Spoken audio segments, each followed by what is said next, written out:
हाँ भाई, तो आ गए। यूट्यूब इंडिया का दूसरे नंबर का सबसे कंसिस्टेंट यूट्यूबर आज फिर से तुम्हारे सामने आ चुका है। पहले नंबर पर अभी भी आशीष चंचलानी है। मतलब तुम्हें भी अंदर से मजा सा आ रहा होगा ना कि यार धड़ाधड़ वीडियोस पे वीडियोस आई जा रही है, धड़ाधड़ फैन थ्योरीज पे फैन थ्योरीज, पहले ही जा रहा है बंदा, पहले ही जा रहा है। इतनी कंसिस्टेंसी का सिर्फ एक ही मतलब होता है कि मैं कितना खाली हूँ यार अपने जीवन में, मेरे पास कुछ करने के लिए नहीं है, क्या करूँ अपनी जिंदगी के साथ। ऐसे डिप्रेसिंग और हेल्दी डिस्कशन में अपने साथ रोज रात में करता हूँ और 2-2.5 घंटे की ओवर थिंकिंग के बाद मेरे को झपकी लग जाती है और मैं सो जाता हूँ और फिर मैं सुबह 10 बजे उठता हूँ। ये अब नॉर्मल तो नहीं है ना। तो यार जैसे कि तुम्हें अंदाजा लगी क्या होगा कि मल्टीवर्स ऑफ मैडनेस में भयंकर की तरह मैडनेस होने वाली है। मतलब हो सकता है कि तुम्हें ऐसी ऐसी चीजें होते हुए इस पिक्चर में दिख जाए तो तुमने आज तक कभी सोची भी ना हो। मल्टीवर्स ऑफ मैडनेस के जितने भी टीजर और ट्रेलर आए, जितने भी क्या 2 ही तो आए बस, इन टीजर ट्रेलर में हमें काफी सारी चीजें रिवील होती हुई दिख चुकी है। लेकिन जो सबसे बड़ा मेन पॉइंट है पिक्चर का, उसका प्लॉट वही अब तक डिस्क्लोज नहीं हुआ कि भाई पिक्चर शुरू कहाँ पर होगी, किसके अराउंड होगी और कहाँ खत्म होगी। नहीं, कहाँ खत्म होगी ये तो पता चलना भी नहीं चाहिए, स्पॉइलर हो जाएगा। और जितनी भी बकवास मैंने अभी करी है इससे मेरा मतलब है कि तुम्हें नहीं पता, और जितने भी क्रिएटर्स हैं जो ये फैन थ्योरीज वगैरह बना रहे हैं उन्हें नहीं पता है, ठीक है ना। मुझे सब पता है। मैंने अपने 100 IQ वाला दिमाग लगाकर फैन थ्योरीज बनाकर LHS को RHS के बराबर रखकर दोनों साइड को 0 से डिवाइड कर पाइथागोरस थ्योरम लगाकर और उसमें इंटीग्रेशन करके मैं इस कंक्लूजन पे पहुंचा हूं कि इस पिक्चर की स्टोरी क्या होने वाली। तो अगर तुम मेरे जितना जीनियस बनना चाहते हो और पिक्चर की स्टोरी को जानना चाहते हो तो भाई वीडियो को अंत तक जरूर देखना। लेकिन इतने बड़ी भाषण के बाद मैं ये तुम्हें बता दूं कि सारी की सारी चीजें स्पेकुलेशन होने वाली है। मतलब हो सकता है इनमें से कुछ भी सच ना हो और हो सकता है कि सब कुछ सच हो जाए। मतलब सच ना होने के चांसेस तो भाई ये मान लो कुछ ये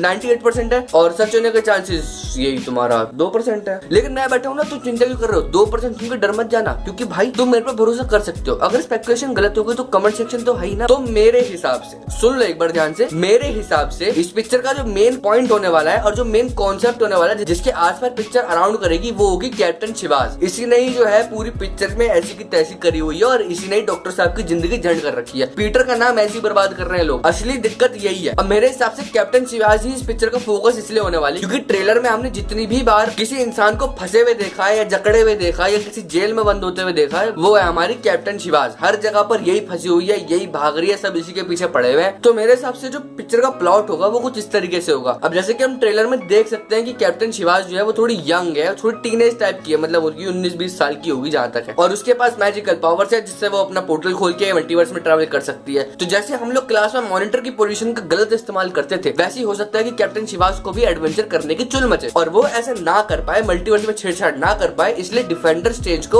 उसका एज अ बॉडीगार्ड अपॉइंट करा जाए। क्योंकि डिफेंडर स्ट्रेंज उसके नाम से पता चल रहा है कि वो किसी चीज को डिफेंड कर रहा है। शायद उनके यहाँ मैथ नहीं होती होगी वरना उन्हें पता नहीं होगा कि ट्रिग्नोमेट्री और साइन थीटा कोस थीटा का कोई रिलेशन ही नहीं है। लेकिन कैप्टन शिवाज की चुल इतनी ज्यादा बढ़ गई कि उसने सारे रिश्ते नाते जेल मंत्र जादू टोना तोड़ ताड़ के मल्टीवर्स में छेड़छाड़ करनी शुरू कर दी और वहां पर वो जाकर फंस गई और वहां पर उनकी मुलाकात हुई इन चॉकलेटी बॉय से। लेकिन वहीं पर हमारे डिफेंडर स्ट्रेंज आ जाता है और वहां पर इसे बचा लेता है, बट बचाते बचाते हो जाती है उसकी मौत क्योंकि डिफेंडर स्ट्रेंज की जिंदगी में यही लिखा है भाई। उस टाइम पे शायद डिफेंडर स्ट्रेंज को किसी ने बताया नहीं होगा, औरत का चक्कर बहुत बेकार होता है। लेकिन कैप्टन शिवाज को तो अपने आप को बचाना है तो वो अपने आप को बचाते बचाते गलती से जाती है हमारे डॉक्टर स्ट्रेंज के पास। और जैसे डॉक्टर स्ट्रेंज इतने दयालु, मतलब कि भाई मतलब शक्ति तो है नहीं उनके अंदर, वो पीटर के कहने पे पिघल गई, ये तो फिर भी कैप्टन शिवाज है। हो सकता है कि जब कैप्टन शिवाज ने हमारे डार्क साहब से मदद मांगी होगी तो उनका दिल ऐसे मोम की तरह पिघल गया और वो उनकी मदद करने के लिए निकल गए। वहीं पर उन्होंने जो है मल्टीवर्स के साथ छेड़छाड़ कर दी क्योंकि यार जो चीज हमें बताई जा रही है स्पाइडरमैन में जो उन्होंने स्पेल कास्ट करा था उसकी वजह से जो है मल्टीवर्स में बहुत दिक्कत आ गई है। बट अगर हम ध्यान से देखें जिस चीजों को हमने सबसे ज्यादा इग्नोर करा, अगर हम उसके ऊपर पॉइंट आउट करें तो स्पाइडरमैन नो वे होम के एंड में डॉक्टर साहब ने अपना जादू जो है जो उन्होंने गलत करा था वो उसे वापस ठीक कर दिया और सब कुछ ऑलमोस्ट ठीक हो गया। जितने भी वेरिएंट्स आए थे वो वापस अपनी टाइमलाइन में चले गए और जादू ठीक हो गया। लेकिन यार फिर भी मल्टीवर्स में इतनी ज्यादा दिक्कत क्यों आ रही है, ये चीज सोचने वाली है। इसके ऊपर मैंने दिमाग लगाया और जब मैंने इसे कॉन्सेंट्रेट करके इसे डाइल्यूट करा तब मुझे पता चला कि ये सारी बेकार की बातें हैं। अब इसी थ्योरी से हम लोग इस चीज के भी कंफर्मेशन लगा सकते हैं कि वांडा इस पिक्चर की विलन क्यों होने वाली है। हालांकि ये वाली फैन थ्योरी मैंने अपनी पिछली एक वीडियो में बता रखी है बट मैं फिर से बता देता हूँ कि भाई हमने